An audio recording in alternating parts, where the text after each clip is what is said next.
Mrs. Borden was last seen alive around 9 in the morning by her stepdaughter, the infamous Lizzie Borden, and Bridget, the maid.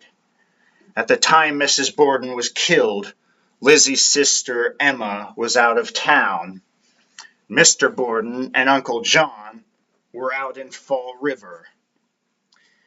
Lizzie said she was downstairs, ironing handkerchiefs.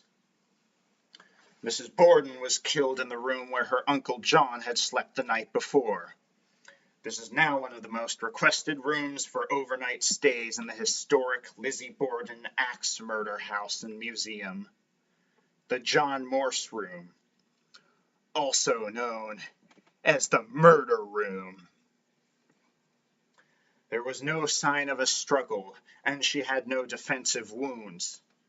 Peculiar, isn't it? The evidence is unclear as to whether she was facing her attacker and didn't fight back, or couldn't, or standing up, or kneeling. But we do know where the wounds were. One blow struck her above her left ear. Another, 4 inches deep between her shoulder blades. And 17 more at the back of her head and neck. She was eventually found face down in a pool of her own coagulated blood.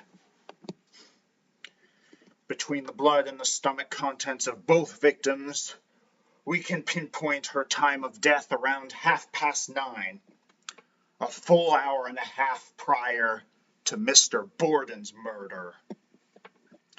In the photo on the wall in the dining room where the autopsy was done, you can see her lying flat on her stomach, with a pool of blood around her head. In the mirror, you can see the camera that took the photo. Did you know that these were the first crime scene photos taken in the US? How's that for a morbid fun fact?